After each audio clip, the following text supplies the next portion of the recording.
come to Baltimore. You can rent John Waters movies and be part of this beautiful arts community.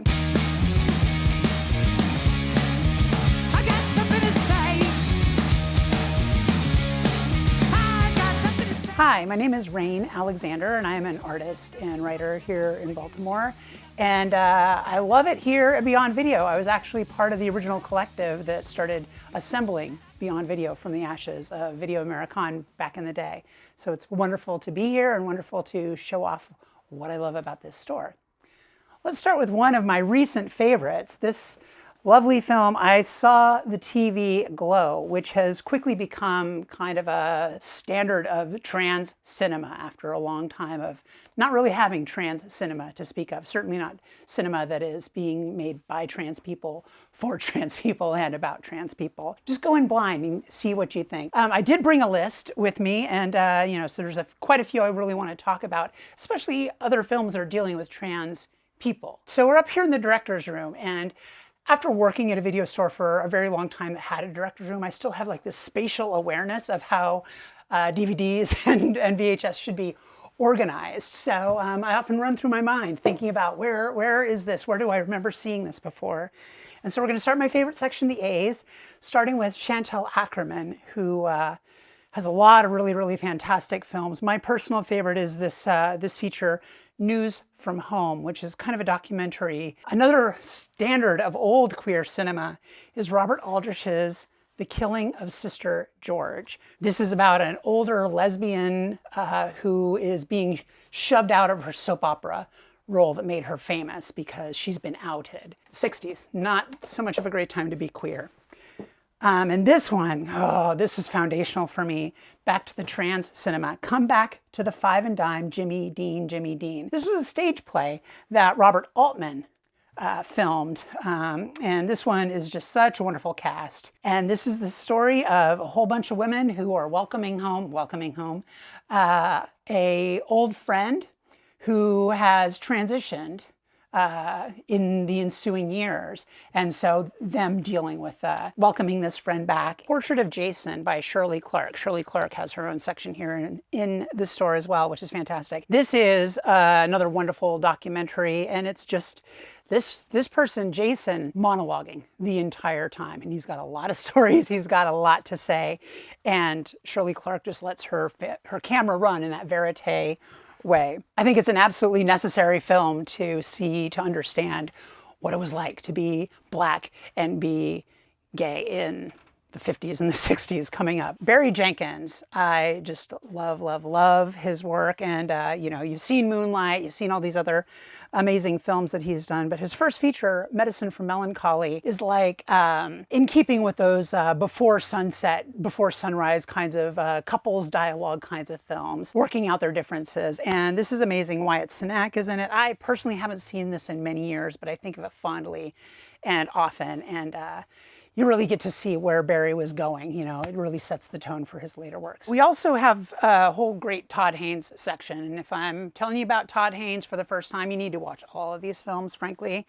But I just did a whole podcast with my friends at the Projection Booth about his first real feature, Poison, a film that it's hard to describe. It's 3 different stories that really are focusing on the late 80s and early 90s AIDS paranoia and all the political situations that were on our shoulders at that point as a community. Of course, we're in Baltimore and we're talking about queer cinema, so we can't overlook John Waters. It's not on the shelf. It's all right. This is how popular Cecil B. Demented is. This is such a great film. Everybody should see it. It's one of the films that made me want to move to Baltimore.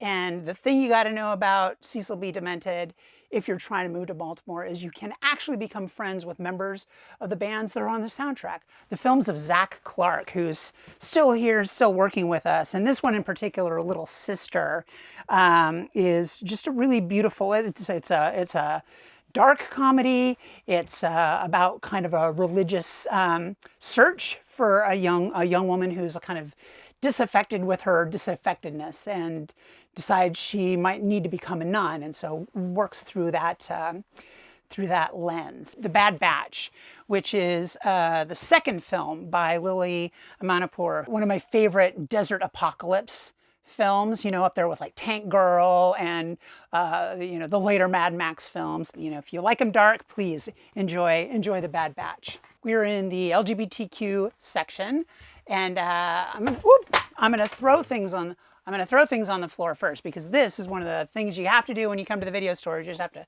drop things. You may have seen all the Oscar buzz for Emilia Perez, and I'm going to say, lose that film, forget about it. If you want a Spanish language movie musical about the trans experience, you're going to be better served by 20 centimeters. Now, I'm not going to say this is a good movie per se. It's a fun time. Bring it to a party. Oh, let me talk about Beautiful Darling. I didn't realize this was here. This documentary about Candy Darling. Oh my God. One year we brought this to Baltimore for the Maryland Film Festival, and I was working for them, and I got to hang out with the people who made that. I got to hang out with two of the final people on earth that had known Candy before she transitioned. Born in Flames is another really, really, really necessary film. Lizzie Borden, if you like, say, a lesbian gang from the Warriors doing semi Escape from New York kind of stuff in the early 80s, this might be the movie for you. The Misandrists. Bruce LaBruce is one of our clear leaders of queer cinema. So many of Bruce's films are important. This one is just the one that jumped out at me. It's a more recent film, again, about, well, a girl gang. We're at the Christopher Guest section. I want to point out one that doesn't get nearly as much attention, which is his version of Attack of the 50-Foot Woman with Daryl Hannah. And those of you watching at home, you may know that I perform under the name 50-Foot Woman. It's not a movie that I'm gonna say is great, but I love it dearly.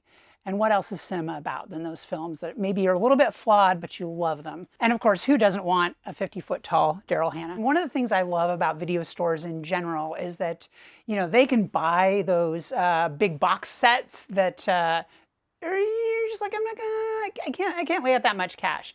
But I will tell you that this one that came out a couple years ago, All Haunts Be Ours, this box set of folk horror, has just a ton of really, really, really, really fantastic stuff on it.